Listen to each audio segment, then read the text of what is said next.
Hello, welcome everyone. Hi. Do we get to see how many people are already joined? No, I don't think so. No, I guess we can. you can only see that on YouTube, I think. Oh yeah, cool. All right, I guess we can start casually. Hello everyone, and welcome to the Python on Raspberry Pi and other single board computers panel. My name is Daphne Chung, and I'm your moderator for the panel today. And I myself, a little introduction. I recently joined Microsoft as partner technology strategist. And before this, I was running my own business, Data Smart Kids, teaching children coding on Raspberry Pis.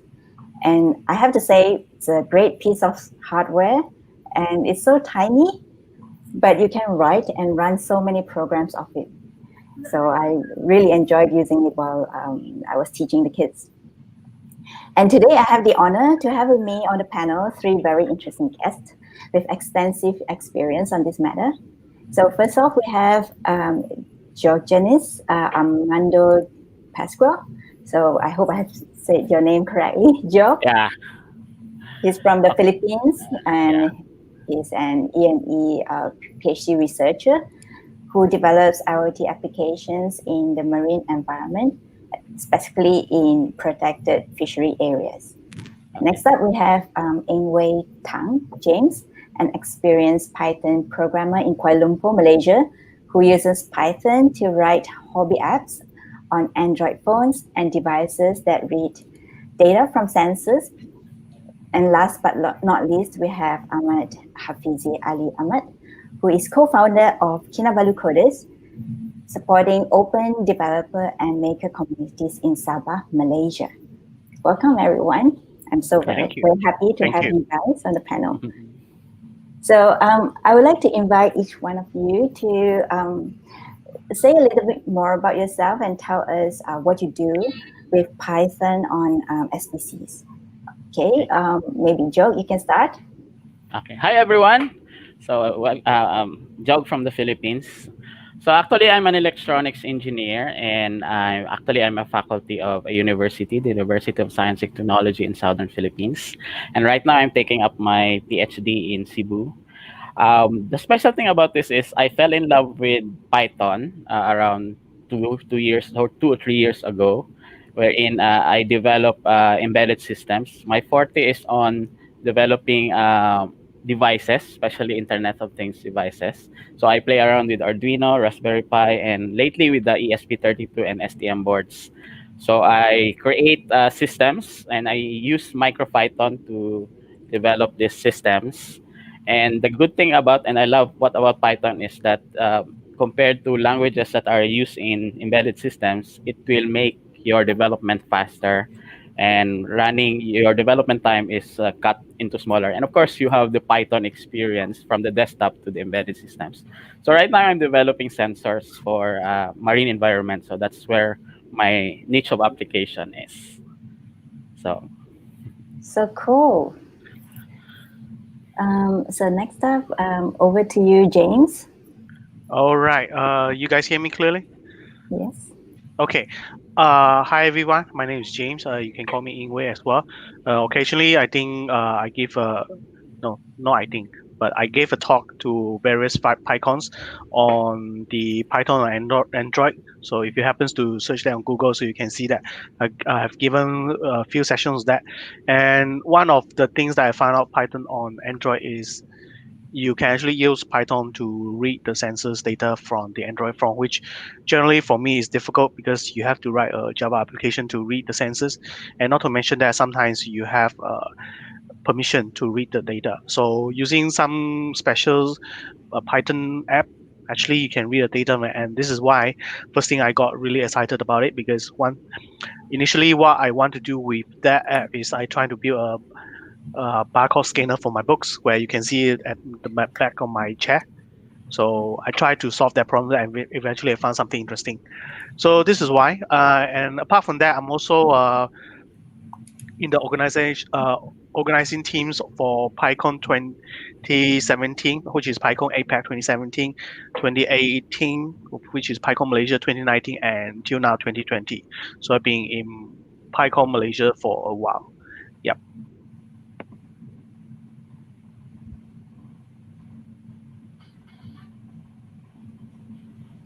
Oh, sorry. That's great. Cool. What about Ahmad? Okay. Everyone can hear me? All right, cool. Yes. Okay, very good afternoon to everyone. Hi, my name is Ahmad Hafizi. You can call me as just Fizi or just Fizz. I'm one of the co-founders for Credible Coders, which is a NGO, a non-government organization, in which is 100% volunteer run, and we have a lot of people, dedicated professionals, organizers, some leads from local communities, education agencies and whatnot, and some tech startups, innovation, and some IT companies. So I myself, I have my actual work is my main job is as a software developer. So as a software developer, I do full stack, meaning that I handle the front end using Angular quite normally. And then on the backend side, at times I use Node.js, and most of my projects is actually on Flask Python. Sorry for the others who are fans of Django. I didn't use Django because Django is a little bit too big for my use most of the time. And quite most often that I happen to build Python projects or even web projects that run inside the Raspberry Pi. So like on my side, I've been on Python for like, I suppose, 2 to 3 years, you can say that. And one of the best things that I love about this particular language is that you can pretty much run it almost everywhere.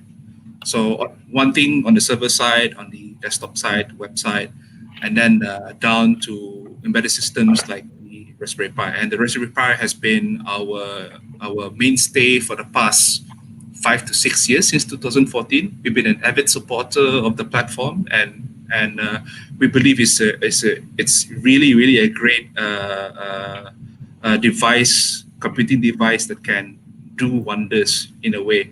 And since that my organization is more heavily into STEM education, so like the Raspberry Pi is very, very accessible, especially for the people of Sabah, from those in primary schools, secondary schools, all the way up into adults, hobbyists, and at times also with for some commercial or even some social projects in which we can find very, very good solutions out of them. Yeah, so I guess that's pretty much I can say about myself. Back to you, Daphne. Cool. Thank you so much. I have to say, for me, I love Python, but I only use it like as a script to either crawl some website or run some reports, parse some data. That's all I do. But for the audience's sake, maybe you guys can show and tell a little bit more about what actually is Singapore computers, or if you have any Raspberry Pis at hand. Jog, I believe you have a little presentation. Do you want to share that? Okay, so let me share my screen if I'm allowed. Cool. Yeah, share screen. So just share my screen first. Okay, F5. Okay. So a little bit. Okay, sorry. Oh, share screen. Okay, share. So I think it's not sharing in a wide range, but okay. So anyway, this is what I can do. So now. Yeah. So just good. Since I have multiple screens, so I find it very hard to screen. But anyway, so for these slides, this is just an introduction of what I do. So the applications I have right now, especially in my PhD dissertation, is on marine ecosystems. Particularly, I develop wireless sensor networks for the sea. So I'm a sea buff. And this is the boards that I'm running. So I'm using Micropython. So I run Micropython for ESP32, PyBoards, STM32, and so on. I like the smaller boards because the challenge for me is if I could fit the Python kernel in as little resources as possible, for example, small RAMs and little RAMs, and optimize the code, and it gives a better feel for me. So also, this is one of the projects I'm currently taking up. It's actually a startup also, wherein I develop a network of sensors. We call it the Parrotfish Net. So this is the present project I'm doing. So I'm developing portable battery-operated fishing boat tracker and LoRa transmitters. So I try to deploy it in the Philippines, and this is the screenshot of that device. So it actually gives you fishermen's and seaborne fisher folks to an idea of where they are. So I also develop buoys in order for them to communicate. And this is the Seamaster system. So I use LoRa with the Seamate and the Seamaster. So this is the screenshots of the system wherein fisher folks can have an immediate location based on the device. And you have here in the screen also the different features of the different boards, and comparing them with the other boards, I see that ESP32 is much better compared to, I think I have a preference more on the ESP32 than the Raspberry Pi. So these are the things that I'm developing. That's really cool. So you use Python to deploy, to write your code on these boards? Yeah, to especially collect data? the Micropython 4. So I run everything. So in the desktop, I use the desktop Python with all the libraries, and there are also the special libraries like NumPy and Pandas. But on the embedded system side, I use Micropython. So That's the amazing. experience of in the desktop can be ported out to these small devices. Cool. That's really cool. What about James? I know you do some coding on phone system. Would you be Yep. able to show us what you do? What Yep. does that really mean? Okay. Now, let me just show something that is quite funky in the sense that it helps me to, not, I will not say prank, but it's a video that I'm going to show. Let's just run it first. Sorry. I can't see my screen there. Sorry. Share screen.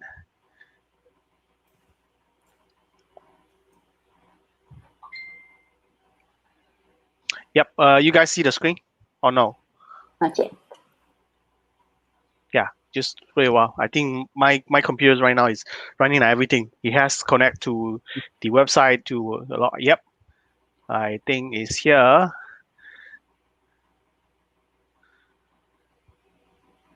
Yeah. Then yes, here. So this is a screen, okay? Yep. And then actually it will demos by itself. So let me just on the volume. Yep. So this project of that, if you can hear clearly. So what happens is right now I write a script. This is actually a front end script that mimics the situation of the CPU overload on the server. So what happens on this project is that whenever the server is hitting a CPU load of 80%, you start making call. Okay, and you might wonder how it makes the call. So the way that I do over there is I have a front end script that loads into my server over there, and whenever it hits 80%, it will send a signal. So if you look at that, there's a socket dot send string 1. Now what happens on that is it will send this through a 0MQ channel on the phone. So meaning that I have both 0MQ installed on both on the server as well as the phone. So it will send 1. So when it send once, that means it will start trigger to make a call. So right now, if you've seen that, okay, Yeah. just give me a little bit. What happens to the screen? Anything wrong?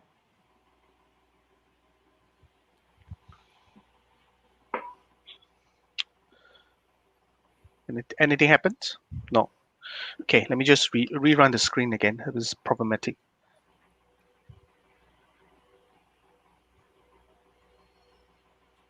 Sorry, guys. That's okay. It's okay. Take your time, man. Yep. Yeah, no worries. Okay, so I'm trying to show the phone call actually. I don't know whether you guys see that right now.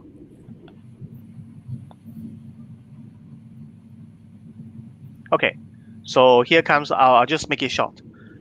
So here.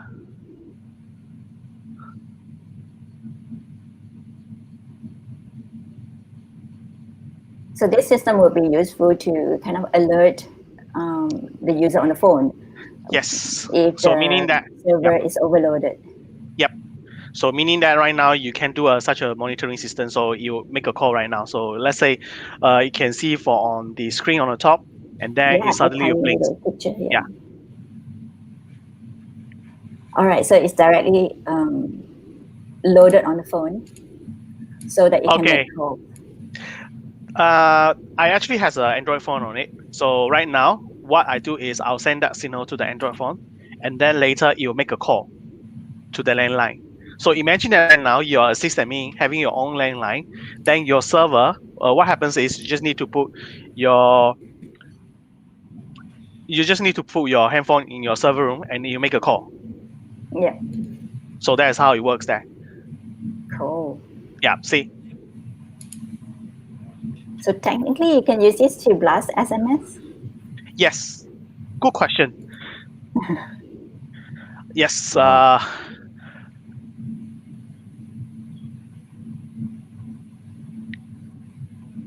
like it's blinking. Is it doing something? Yep. It's doing something. So it's making a call over there. Oh. Yeah. Okay, so this is what happens. Interesting things that I'll do, and then back to Daphne's question: will we send the SMS? Yes. Yep. And that was something that I did a demo when I was in PyCon Hong Kong, where I did shows a list of the SMS messages over the Flask application, and then I did demo on how I can send SMS over the Android phone. But means when I say Android phone, it's just a small phone like this, where you load it with the Python app. And Python app that I would like to show over here is called QPython over there. And the only reason that I'll show that is because it's open source and not proprietary, meaning that you can look at the source code, you can also modify it yourself, okay? And it's on the GitHub. And not like others Python app. Probably you might challenge me and say, hey, there's a lot of different kinds of Python app on Google Plays, or why you have to choose this. And the only reason that I'll say is it's open source. And it is not just the Python interpreter, because a lot of apps right now it runs as just the interpreter, and you cannot access data from the phone. So this is why this app got me interested, and then I did quite numbers of research on that. So eventually, I find it very interesting, and I develop more interesting app out. I mean, hobby apps out from the app itself. Yeah, that's really cool. Hey, what about Ahmad? So I know you run various makers clubs in Kinabalu. So I believe you might have quite a few gadgets around. Yeah, we kind of have quite a number actually. So I can try to show some of the projects that we've done. Of course, not all of them are like based on the Raspberry Pi. I mean, not the Raspberry Pi, sorry. I mean on Python specifically, because we mix and match here and there. So I'll just try to share my screen. Let's see. Oh, okay. I wish you are in KL so we can hang out. Oh yeah, definitely. Okay. Okay, does it show properly? Okay, nice. Yeah. So this is just some of the projects. There's a few here. So the first one we did back in 2017 is at a school on an island just right in front of my city, Kota Kinabalu. It's called the SMK Pulau Gaya. So we created this IoT weather stations, and at the same time we did like a train the teachers sort of session where we pass down how to build your own IoT device or whatnot to the teachers there. So just to let you know that everything here is actually DIY'd. So we have some Arduinos over here. They just run just on normal Objective-C. And these are supposed to be those, I forgot the actual name for it, but it's one of those fancy stuff that we put in order to make sure that that it's much more resilient to the weather. But instead of doing that, we just found some plastic bowls, screwed them, and voila, it works. Wow. So this is DIY. So this is 100% DIY. So the pictures on the other side here is when we're doing the actual training. And all these Arduinos, they have some sensors there, which they just take what they call it, They just take temperature, humidity, pressures, whatnot, and so on. And then the one that receives all this data is a singular Raspberry Pi, become like a mother node, and it transmits all this data over to the internet. And because of that, we actually have this community-run public infrastructure. So it's also based on LoRa, because like if on site we kind of have like a 3G, 4G modem with a SIM card. So if it fails over there, it actually sends the signal over to the makerspace here in KK, and we kind of have line of sight from our building. So like over more than 15 plus kilometers, we're able to get the signal. So we use our makerspace internet to transmit the data out to our cloud server. Yeah. Nice. And this thing, if I'm not mistaken, it's opened up on the Things network. So meaning like on the Things network specifically for Malaysia, we're like the only node which is open and free compared to all the others in which you have to pay for it, that sort of thing. And of course, sadly, I think the sensors, a lot of the sensors are already dead because like, we haven't gone back on site for the past 2 to 3 years. All right. One more project that we did over at our building here is that we installed a particle sensor with a Raspberry Pi, and it's just sending data, to check on the haze and whatnot. This is not done by myself. It's actually done by one of our members. And there's a story behind it, actually.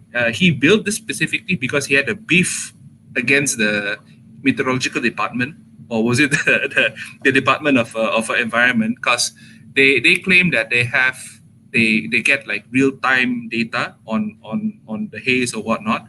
But over the past few years, right, it's not really real-time, as in like they only tell it out later on the news or whatnot and so on. So this one over here, let me just change the tab.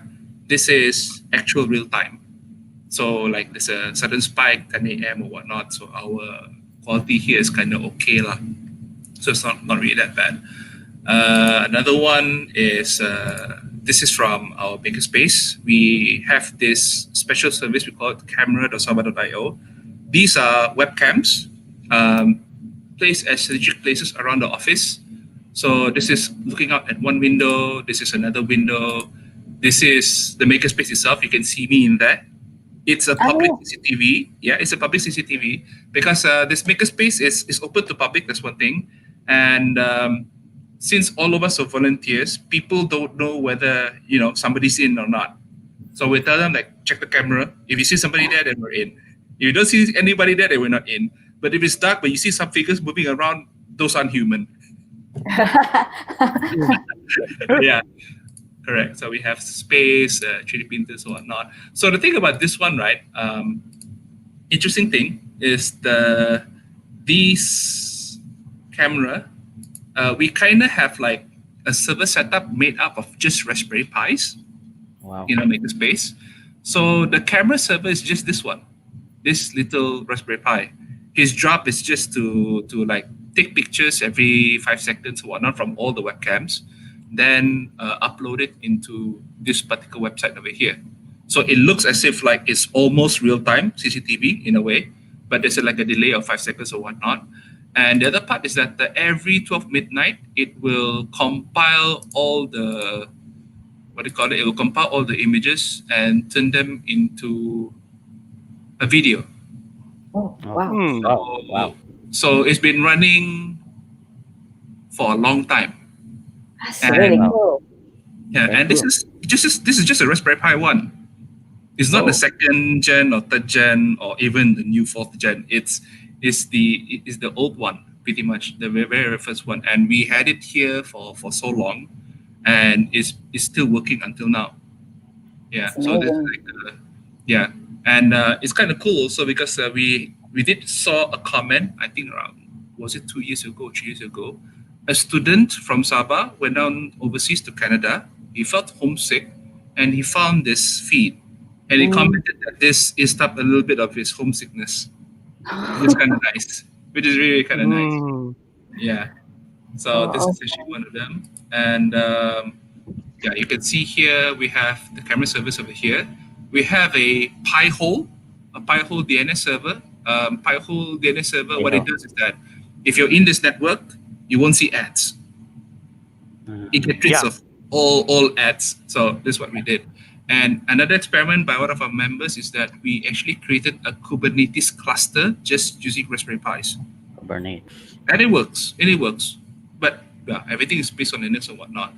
The most recent project that I was personally involved in is sort of like commercial. Is with this Marine Research Foundation. They're like an international NGO. So we helped them on the software side to program their Raspberry Pi based camera with GPS. So this is the item over here. There's a Raspberry Pi inside with a GPS, and it's just using a normal Raspberry Pi camera, the Pi camera, 8 megapixels. And from the top, it's shooting down towards the deck of the boat. So whenever the fishermen bring up the fish, they want to find out if they accidentally bring up a sea turtle or a shark. Oh. Yeah, that is one. And then at the same time, when they do that, is that with the GPS location there, they will straight away they will know that they found this at this particular location. And in terms of the sea, because I saw the pictures myself, it's rather close to one of the southern islands of Philippines, really, which is like almost border between Sabah and Philippine waters. So that's maybe Sulu Philippines. Yeah. But it's not, they didn't go into Philippine waters. They still within our waters. Just that when we saw the GPS, we said, it's actually quite close in that area already. And then but then the fishermen, obviously they don't catch the sea turtles or sharks. They just got caught in the net, so they just throw it back out at sea. So what they wanted to do is that with the GPS position, they can map around the map, especially at the sea area, on where the sharks or sea turtles are detected. So I take it they I'm not so sure what they want to do with it. It's just that one of the Marine Research Foundation guys, they showed me that they track like the movement of the sharks or turtles, so that they know like, okay, this area maybe is their feeding ground, this area maybe is their nest or whatnot, and so on. So all those research, they do it. We just built the code for it. And this one is 100% done in just Python. Amazing. I'm so nice. These are the stuff that we happen to do. And these kind of like small boards, they're like really cheap, right? A Raspberry Pi is now like 100 ringgit or I don't know, $30. Maybe they're Around over. $30. About that. And It's sometimes $15 US. Yeah. So sometimes we get discount there, and when you get discount, you can buy a lot. Like correct. if you look at on the top of, I have a small cabinet up there. If you count on the third one, it's actually all the supplies for the sensors. If you see the pink cubicles up there on the top above my cap, those are for the sensors. And I have few Raspberry Pis over there, 3B, 4. And I think mine 4 is a version of 4 gig RAM and everything. I just keep it as some supplies, those kind of things. Sometimes when you experience with it bursts out easily when you don't control the current well. So sometimes you just give a stockpile of it, so that when it burns, you just replace a new one. Yeah. Particularly on the GPIO ping is one of the troublesome. You have to calculate the currents correctly. If not, you're going to burn the thing easily. Yeah. Especially. Yeah. Especially on patching out on your resistor. That's the most troublesome thing. So this is why sometimes I rather be careful, and I have another box of that, which are full of resistor and capacitors, all the different kind of chips over there. Yeah. So but definitely due to the cost, it's a very low barrier for people to just start as a hobby, play around, and but you can see that it can have huge real implementation as well, especially in R&D. And although I said I wish you guys are in Kuala Lumpur, but I can see, it's easier for you to just look out in the sea and have imagined some real scenarios where you can apply these IoT devices and collect valuable data. Yeah. Sure. Well, my comment on this thing is sometimes you just need to find something that you are fun to do with. Okay, like Hafizis, you like to build things, and then you start with that. And Diogenes, if I pronounce your names correctly, you just Johannes. join it. Or simply name it Jog. Jog. Joe, okay, Joe. Okay. Okay, yeah. So if you also find another different kind of project that involves.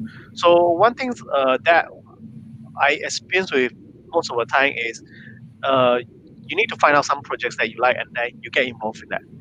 Because throughout that project itself, one thing is you get to know the hurdles and difficulties or maybe the challenge that you have.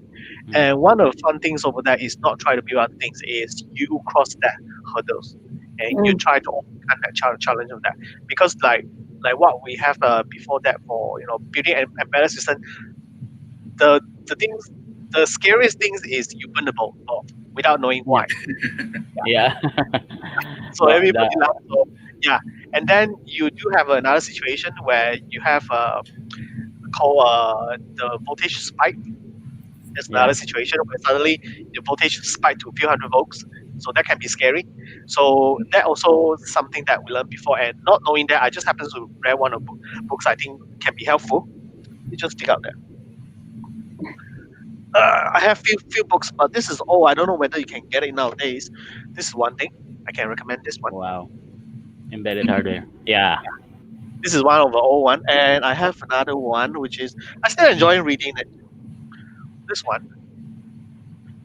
Linux systems. Yeah. This is Yep. another one. And I have another one which I also enjoy reading. Let me just try to find it. Yes, this is the one. But this is kind of for scientific apparatus, but it shows you all the electronics and all that. apparatus. Yep. So this is why I got to know the ideas of the spiking voltage and how you can deal with the spiking voltage and all that. So this is why. And capacitors turn out to be quite useful in a way that it can moderate the spiking voltage in that. So this is one of the issues normally that happens on the building embedded projects on that. So yeah, go ahead. If I may comment also on what James says, we're on the same page. I totally agree that when you do embedded systems things, it's not just you learn how to code in Python. You are also to be learning electronics, basic electronics. At least you know how to solder and use the multimeters. So I have to show you some of the projects that I have. This is my robot. So this is the robot I'm developing. So this is based on ESP32. And as James said, don't be afraid when you do some things like this. Don't be afraid to play with the wires. And also, if you see this very chaotic, okay, so we embedded systems developers and programmers love chaos. Actually, we don't. Because you always have lots of wires dangling it, and the good, I think one of the main drawback why most people shy away from embedded systems and hardware is, I think what you can say is grit and patience, because when you code in Python in the desktop, your screen is your system is the PC, right? Your computer, and then the hardware of the PC is full of resources like your memories and its fight power, and the programs that run there is so in tune already, and also there are a lot of developers. So if you stuck into something, you just go to Stack Overflow or just Google something, and some people help you out. But when you do Python in embedded systems like this, when you code in Python and then you run your code, and if, for example, this one is a robot, and when you run your code, if your motor did not turn, okay, so that's a very quick question on your part. Why did my motor did not turn? I did the code correctly. Okay, so you go to Stack Overflow, but sometimes be going to Stack Overflow is not enough. You'll have to have a basic understanding of how motors run or how your codes link. So the next step usually is if trouble comes, you'll have to think and imagine what should be the trouble. And if the trouble is not, you go to the web and search for something, but sometimes it will not give you a definite answer. So the next thing is go to the data sheets of the motor. Understand your devices, because in order to do embedded systems in Micropython or Python, it's not just you have to code, but learn everything. So we have to get our hands dirty. Yeah, one further step is that you learn your hardware, and then when trouble comes, you'll have to physically check everything. So there are cases when their troubles are uh, small and some of the troubles are large, but mostly it's just the little greeny things. And sometimes it's quite frustrating that you Mm. troubleshoot your hardware for overnight for 24 hours. You don't have any sleep, only to find out in the morning when you wake up and found it that it's just the wires that are faulty and they're not connecting. It's not the software. So it will test your patience actually.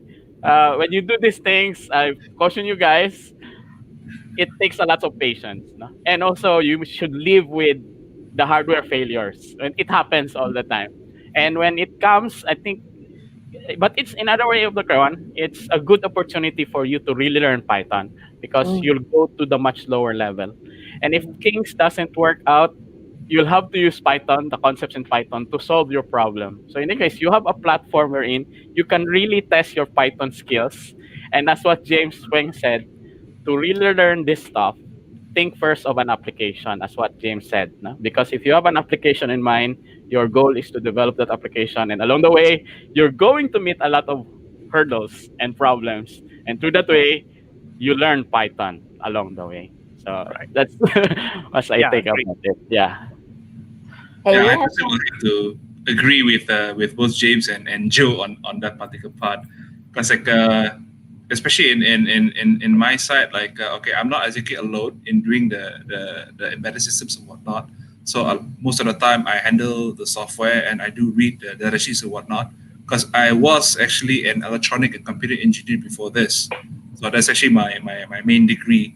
But I think I'm sort of blessed on my side here because we are a community and we do have members who came from vocational schools like Polytechnic or whatnot and so on. So when it comes to the electronics parts and the hardware side, okay, we give it to the juniors, to to handle them most of the time while we handle the code. So when they happen to run into problems, then we try to like fix them together. So yeah, the patience is, you have to have a lot of patience. You need to be very, very resilient. But I guess this part about testing your patience is not just in hardware, even in software. Also, you have this. So Yeah. it's Do universal. Yeah, it's universal for us actually, both it's a ways. It doesn't different kind of reward, isn't it? Not just looking at the results on the screen, but you can see things happening physically. Correct. That's actually one of the best parts about embedded systems here. I mean, in comparison to just normal software development, because like especially when we use the Raspberry Pi as a device to teach kids, especially on coding, not just kids, even imagine tertiary education. We taught medical students to do electronics the first time, and they gotten addicted to it. And to a point that when they happened to come by for one of our workshops, I heard one of the students thinking like, you were just saying out loud, I think I'm in the wrong course. Why am I doing medicine? Electronics is much more fun, apparently for them. But true, the frustrations were there. They had issues when things weren't working. Then we tell them, say, okay, don't worry about the code. Just fiddle with the wires and see does it work or not, and so on. They said like, oh, okay. Yeah, So- sometimes it's good to have people to show and tell, give a little bit of Yeah. guidance. Yeah. Yes, correct. So it's actually very, very nice to see it. And then like I think for the future, especially for our younger generation, right, that going embedded systems or even doing electronics, I mean, especially for IT per se, right, it's not enough to just do software now. I mean, it has to be with devices because everything now is going physical in comparison to the past few years. Yeah. Mm. So it's not just apps now. It's like, what does the app do with the device that it's installed on? If it's the phone, does it make it vibrate? Does it make it, Definitely. like temperature or accelerometer or whatnot, movement, all those things. So it can't just display stuff and just make colorful things. Not anymore. That's Yeah. right. Yeah. Hey, we have some questions from the floor, or from the floor, from the comments. From Swimming Ng, does it mean that aspiring hardware hackers need to know about electronics? Okay. Can I answer that one? Yes, please. Sure. Okay. Sure. So Go ahead. So thank you from Swimming Nang. I think this is from Swimming Nang. No?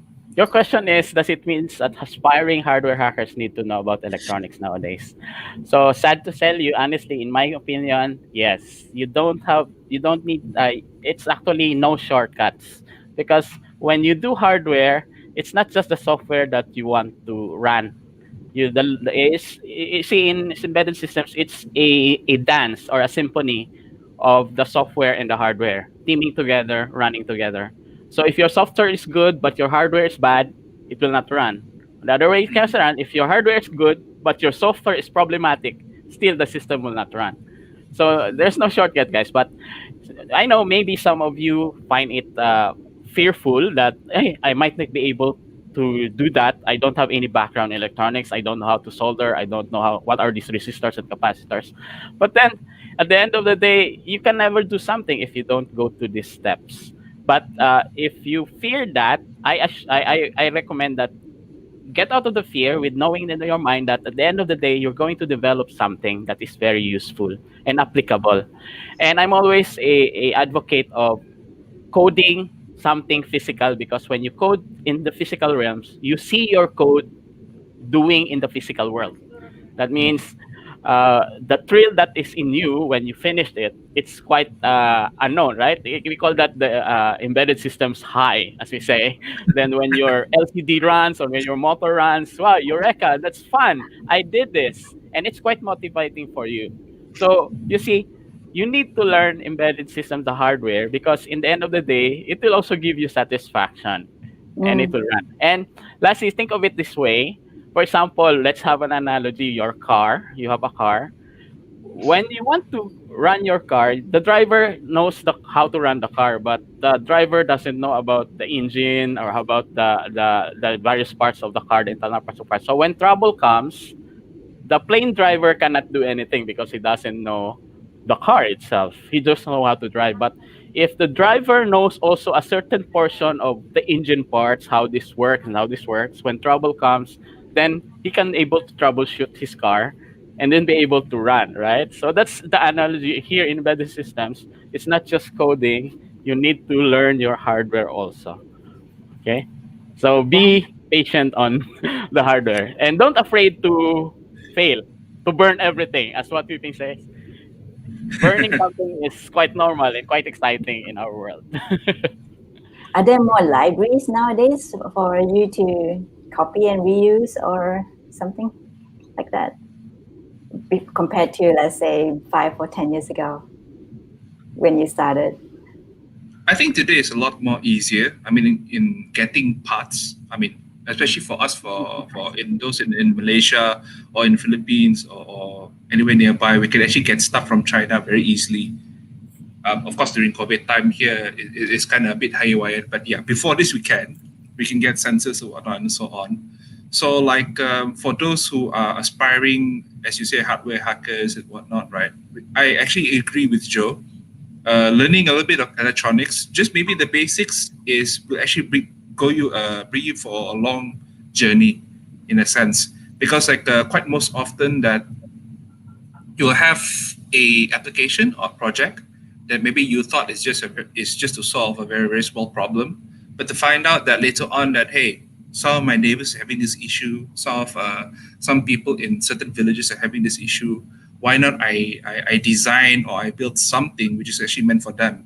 And quite most often, sadly, for a lot of our people in the higher ups in government or whatnot, they're more, how to say this, they prefer to buy things off the shelf, in which most of the time it doesn't really help the situation, especially on the ground, because like when they build things off the shelf, it's meant for certain kind of requirements, certain kind of scenarios, but things on the ground is slightly much more different.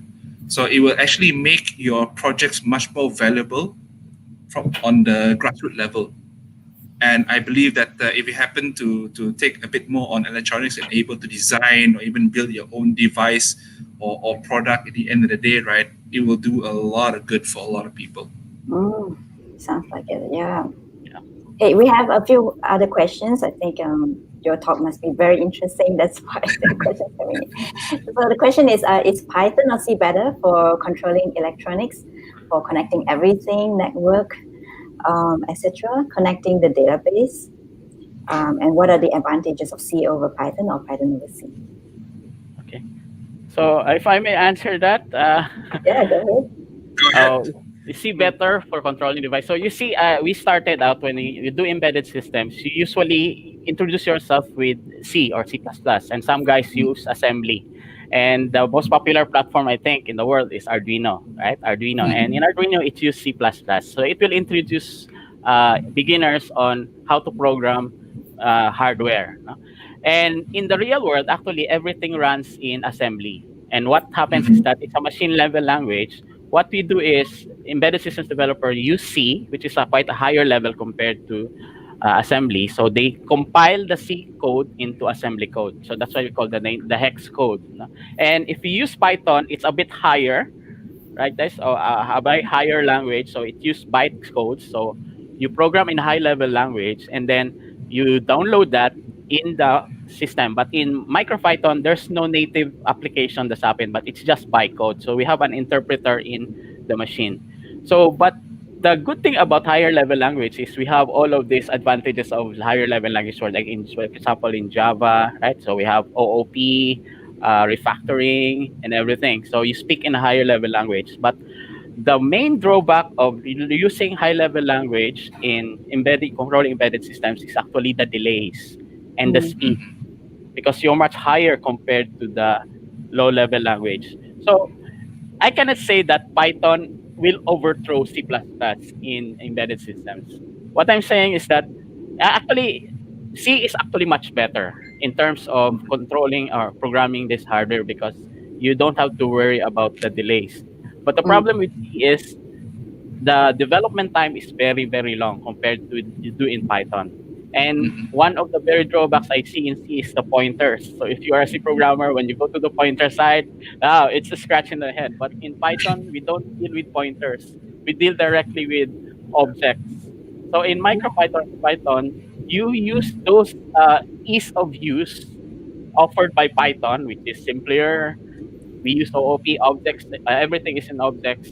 We use that in the embedded system. Now, if you say C is better on Python, what I can say is there are advantages in using Python, and there are also advantages in using C, right? Okay. Yeah. So but don't fret. For me, if you could do C, much better. But again, the development time is very, very, very long. Yeah. Sounds like everyone agreed here. Yeah, I would actually agree, Joe. Definitely.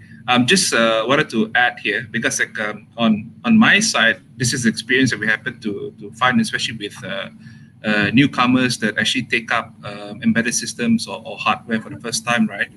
And one of the things that we happen to find is that each person that come in, they'll have sort of like two tracks to follow. So one track are those who are more towards software side, in which they are much more comfortable with Python and just mainly with Raspberry Pis. And there's actually other people who are much more comfortable going towards like Arduino side, going down towards the microcontrollers. So those who are going towards the microcontroller side are more towards the pure hardware side with electronics, whatnot, and so on. Quite most often, they are much more comfortable with Objective-C or C language in comparison to Python. But for those who prefer to go towards the software side, they'll definitely use Python more. So the biggest difference between the two is obviously on processing power, definitely the limitations of each hardware and whatnot. So if from anything lower than the Raspberry Pi, like the Arduino or microbits, or even the SP23 and 32 and whatnot. So the thing is that going Python or even going for MicroPython, there is a cost in terms of overhead there that quite a number of times is a bit too much for an embedded system. And also it kind of depends on what exactly you're trying to build. The best project is always a marriage of both, where you have maybe like a Raspberry Pi, like the IoT project I happened to show early on, a Raspberry Pi in the middle that gathers all the data from the sensors, and those that which is talking to the sensors are the Arduino. So that one will be programmed in Objective-C, and its job is just get data and send data.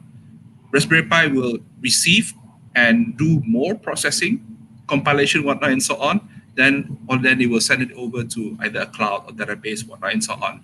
So based on this, then you can actually say that, okay, Python is great for like on slightly much more powerful devices like a Raspberry Pi that talks more to the bigger machines, as I would say it, the bigger machines. But things in which it's talking to the smaller devices, like the sensors, the LEDs, or even to motors or whatnot, going Objective-C or going C language would actually be much more suitable. I mean, it doesn't mean that you can't do things in Python or MicroPython. You can. So it's a matter of preferences. But once you want to turn it into an actual product meant for the masses, high chance you're going to have to bring it down to Objective-C level so that it's actually it will work at its most optimum level, so to speak. Yeah. For database question, maybe I think I'll answer that. Actually, I got one project on my GitHub there, which is built actually for one purposes. Okay. For that will be managing the network devices, because network devices nowadays comes with only CLL, and modern one that do come with Bash and Python nowadays. So back to the question whether Python or C is better. I mean, like two panelists have mentioned that it depends on what projects you mean. But throughout my experience of that is when, let's say, you are dealing with network devices, like you have only maybe the device have only 128 megabyte of RAM to 512 that at most. And think about that, that is the network devices that run in data center, the switches, the router, those kind of 10 gig database switches. So even though they have Python or Bash or Linux being installed, but you'll be pretty much quite controlled on that. So one of my projects on that on this database is, can I come up with something like small enough to insert this into the network devices? Maybe just around less than 1 MB of the Python script, and also the Python database controller, so that this network device can talk to the network devices. But the question over there is, probably people say, oh, you see, I have MySQL, Postgres, I have MS SQL, blah, blah, blah, or different kind of SQL. How are you going to insert that? Are you going to put everything inside the network devices? So the answer is no. So my project over there is I can choose actually universally that I can download whatever database controller into the network devices and then run the SQL client with that. So meaning that actually your network devices can talk to the SQL database directly. So that is one of the purpose of the project. So maybe you can look up my GitHub over there, one day, then you can check from that. And that project was presented to PyCon Taiwan for last year. So one of the project I wrote myself, I did spend a lot of time, because the ideas of having a database that runs in network devices is you have to think that it has to be small enough, less than 1 MB. Yes. Your language, the way that you write your Python has to be succinct enough, meaning that you have to be really concise, writing right to the point. You can't just simply go and store any variable anywhere. Just think of readable. Sometimes readable is not really an issue over here when it comes to embedded system. You have to go to access the method or the call straight away, rather than you store the result in address, or you say a variable, then you read that variable. No, because if you don't do it well enough, you take out one memory and then you make less memory for other devices to send that. So those are the constraints that you have whenever you deal with all these embedded system or Singapore computers, that you have to think of how you manage your memory well, because it's not like desktop computer where you have about 8 GB of RAM, and compared to network devices, it's just about maybe the house router that you use probably just run 32 MB of RAM, most likely. But how can you imagine that nowadays? I mean, I grew up with that 8 MB of my RAM for my first computer, so I can understand that. But not for modern days where you have so many RAM over there. So that's kind of the thing I experienced with that, and I do have a project over that. So for those who are interested, do check out for that. That's a really good question, by the way. So I think we only have a few more minutes, so maybe we can take one more question. With Singapore computers upgrading a lot right now, how long should we stay developing on an older Singapore computer like ESP32, for example, when there is already an upgraded version? Okay. Okay, so if I will answer that, that's from Mark Jella, right? Yep. So upgrading.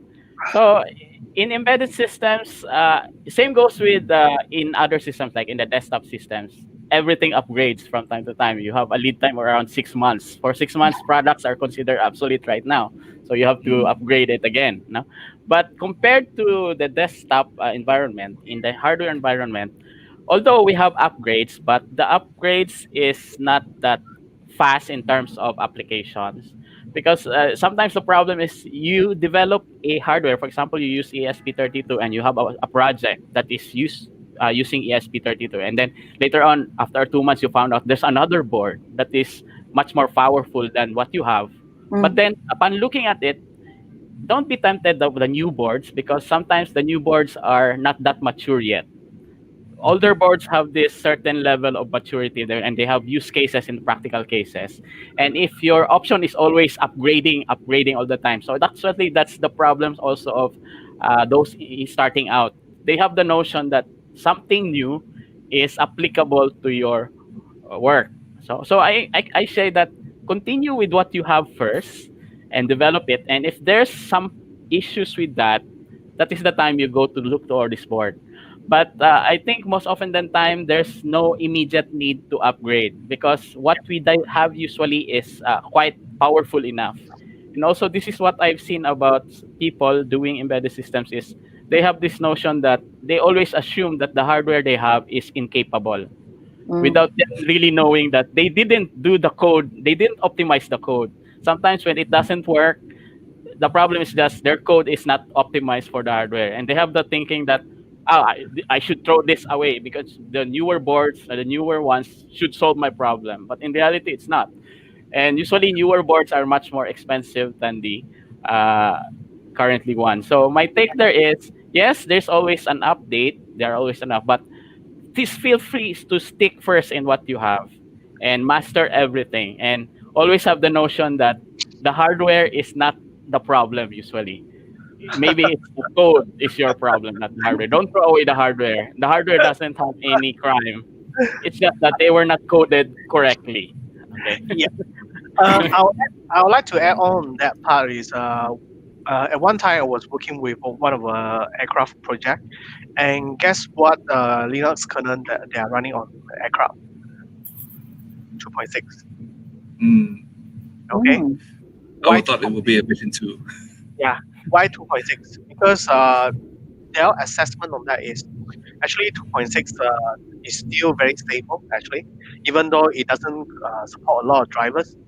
So they would still like to have that. And then one thing is because the aircraft everything has to be stable, so they choose the most stable hardware and the most stable Linux kernel to run with that. So till now, I think about 10 years that was happens 10 years ago, and recently I just talked to my friend again, and I think they just recently got upgrade. I think just got to 3.0. I think if I'm not mistaken on that. But period for a very long time. On the aircraft itself, the system actually runs on 2.6. It doesn't really crash much. So hardware sometimes, I mean, for aircraft, actually, if the hardware is running, so actually you don't really need to upgrade that. And same as the Apollo projects, and guess what? The hardware they're running for Apollo projects, Intel A0888.